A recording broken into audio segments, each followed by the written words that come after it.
Hi, I'm Tyson Franklin, and welcome to this week's episode of the Podiatry Marketing Podcast. With me, as usual, is Big Jim Mac. How you doing today, Jim? Tyson, I'm doing well. If at first you don't succeed, try 2 or 3 times and it's going to work out. So, I can't believe I botched the introduction that many times. oh, it's all good. It's all good. This is why we have edit buttons and we can laugh at each other, and why we're smile awkwardly sometimes on the video that comes out of the podcast. The podcast I did the other day that I released, and I went through, did the edit. I edited 15 minutes out of the podcast so I could release it, just because of just mistakes or just inappropriate things that were said by either myself or the guest. And I went, we can't say that. Took that out. Oh, we can't say that. Took that. 15 minutes worth. We took it out. It was almost at the point, the episode, I was thinking, I don't even know if we're going to release this episode, but I did. Well, just for our listeners, we'll try to keep it clean for this one here. Yeah, old Potty Mouth Jim could be his new nickname. So, Jim, what are we talking about today? Yes, today we're going to talk about the revenue already sitting in your electronic medical records, or EMR, as most American or North American podiatrists know it as. And, there's patients in people's EMRs right now that, came in 6 months ago for heel pain, got better, disappeared. They never came back for follow-up. There's people that have never scheduled their diabetic foot check. They never picked up a custom orthotic you recommended.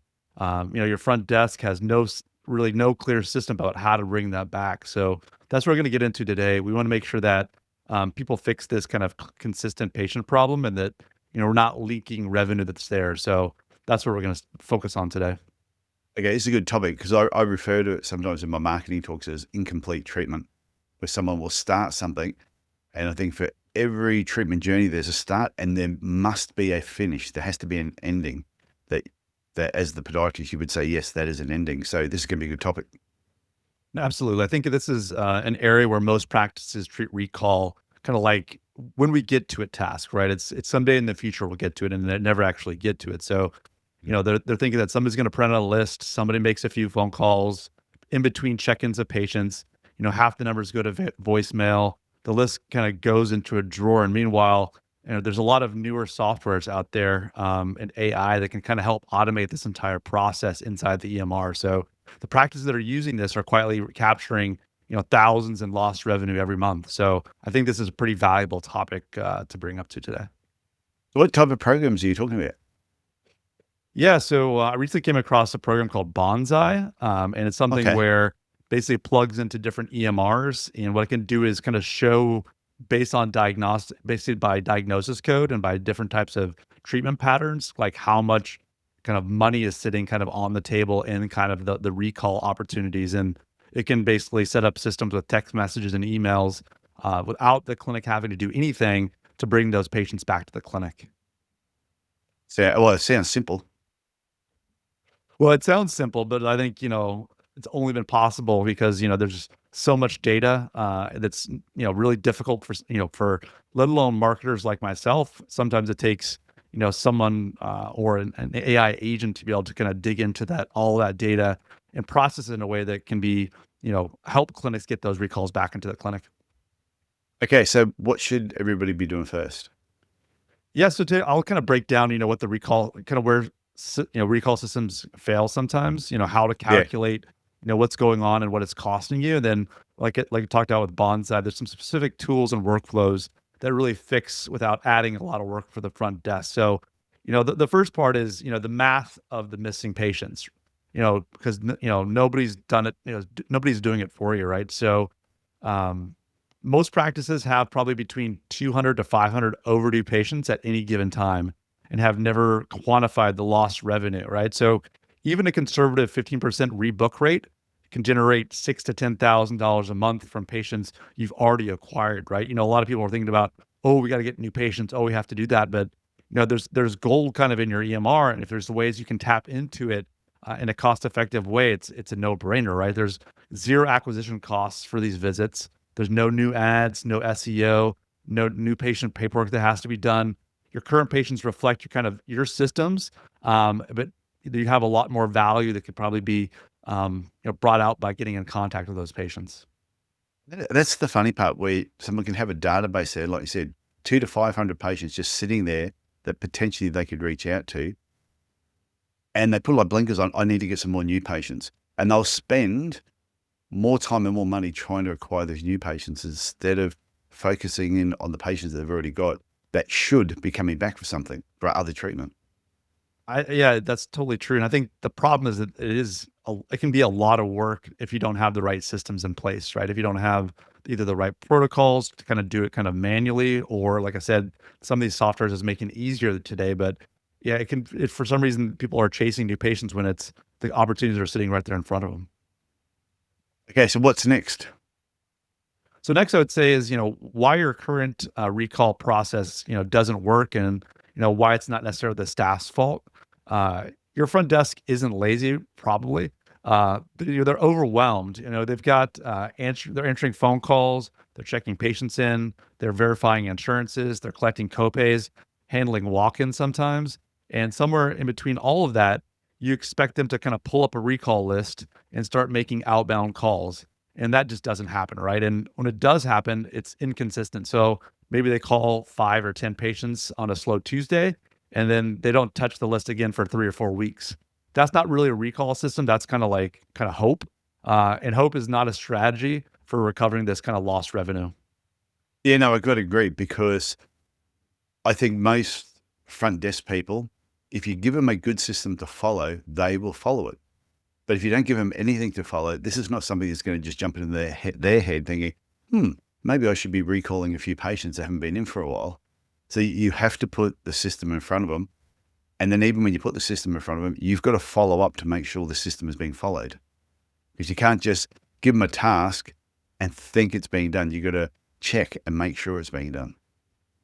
And absolutely. And it seems like the recall list calls and the outreach can play second fiddle, to like people standing at the front desk, or, urgent calls from, that are coming inbound into the clinic, right? So it's one of those things, unless you have someone that it's their priority and they carve out time to make it happen, it's not just one of those things that naturally happen. You have to kind of have a process and a workflow for it, but you also have to have dedicated time to be consistent with it, because inconsistent outreach kind of trains patients to ignore you.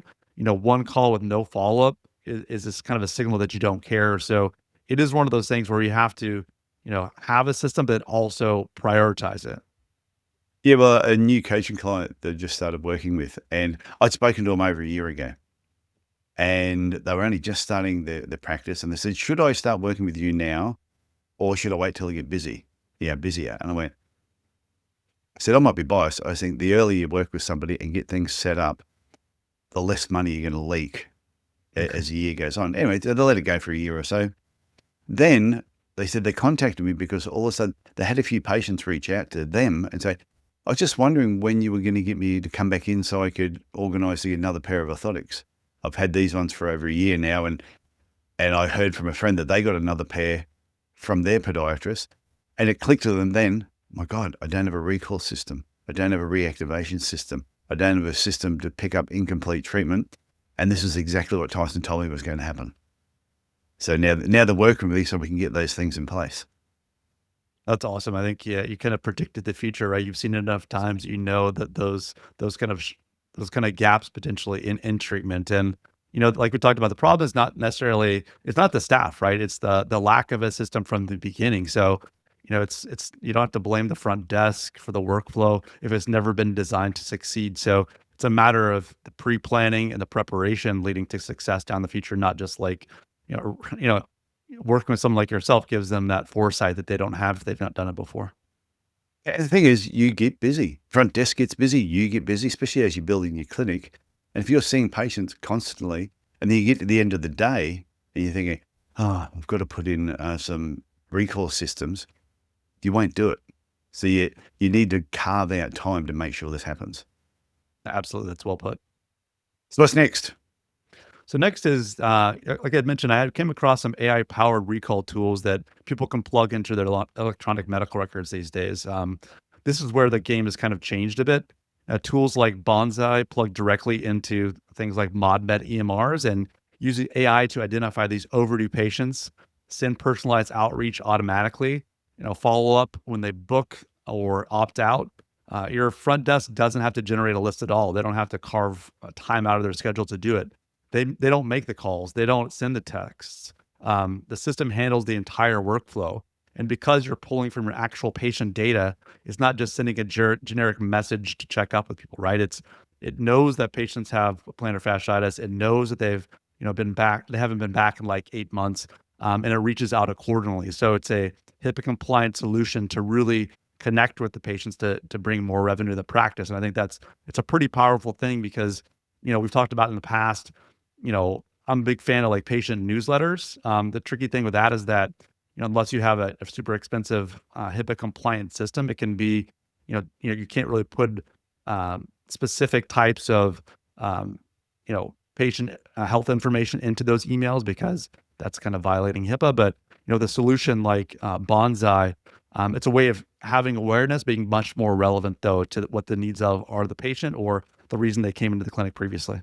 So these programs will dig through the patient notes, identify a problem, and then based on that problem, they'll know whether the person's come back, had treatment, once again, based on the notes. And I suppose you will then, with it, formulate templates in the background of this is what you want sent out. You won't just rely on that program to write it for you.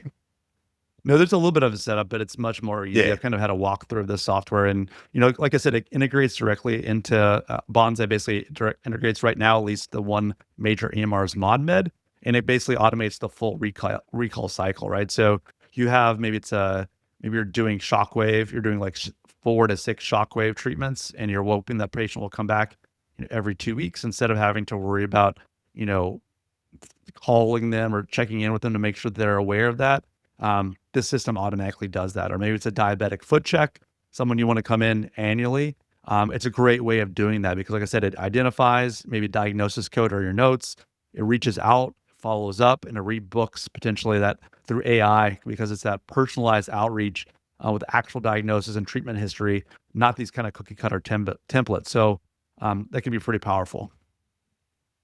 I can see it being a big time saver. Like with most things, you've got to put some work in the front end to get the benefit at the back end.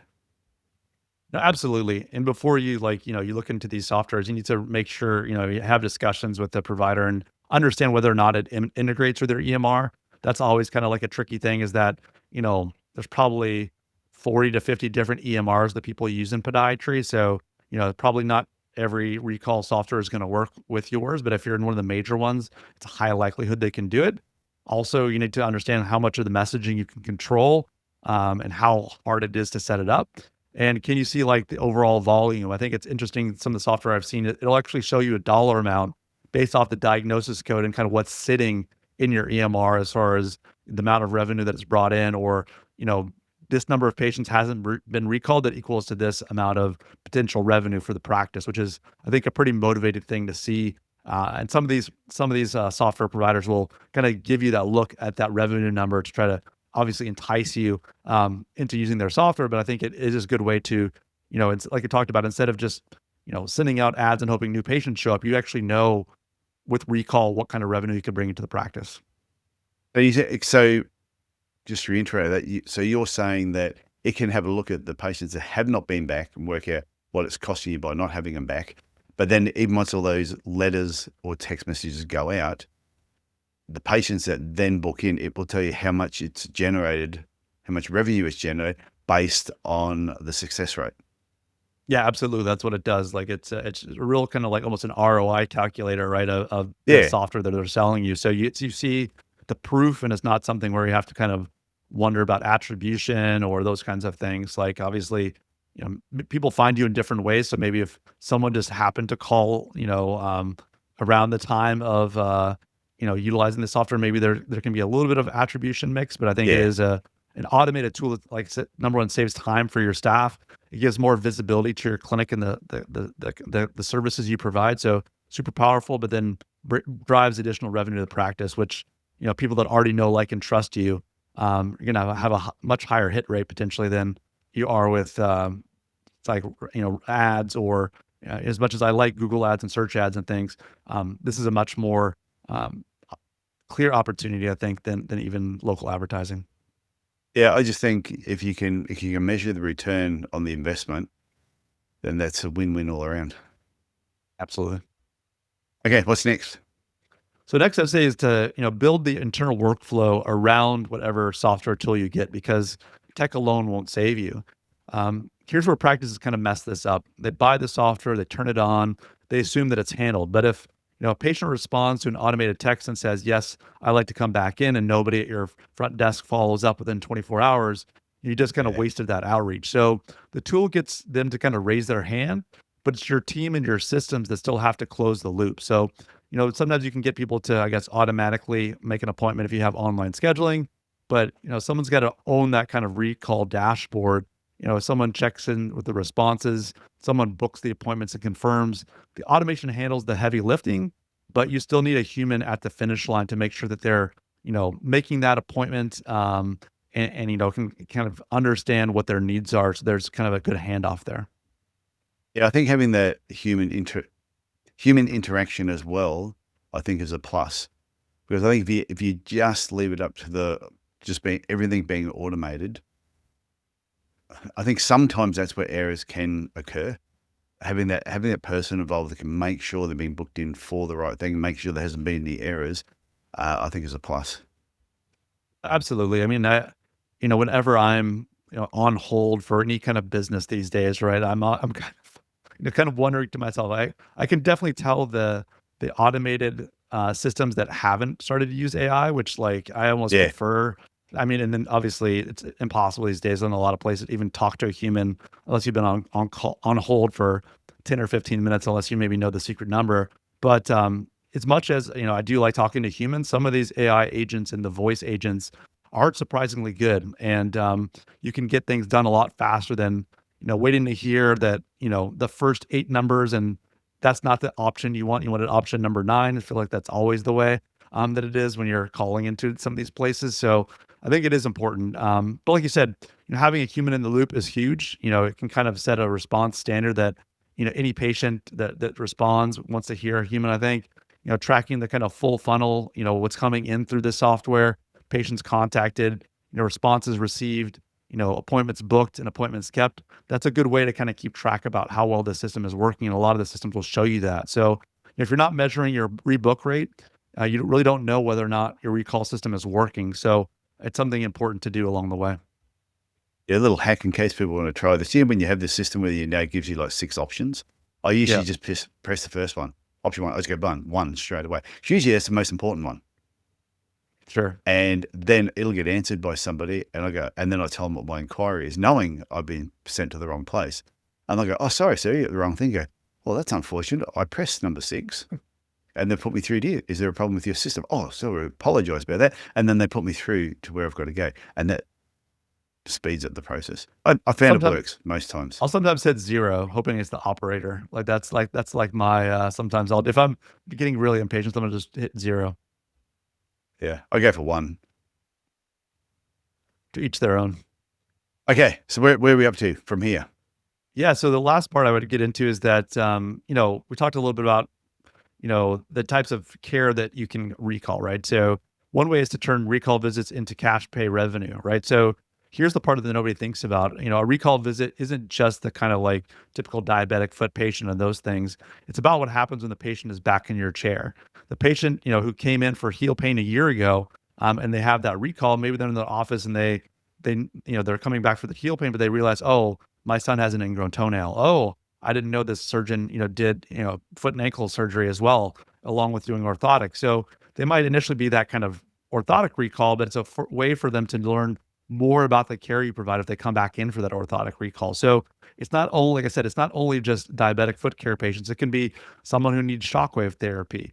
Your recall system isn't about just recovering lost visits.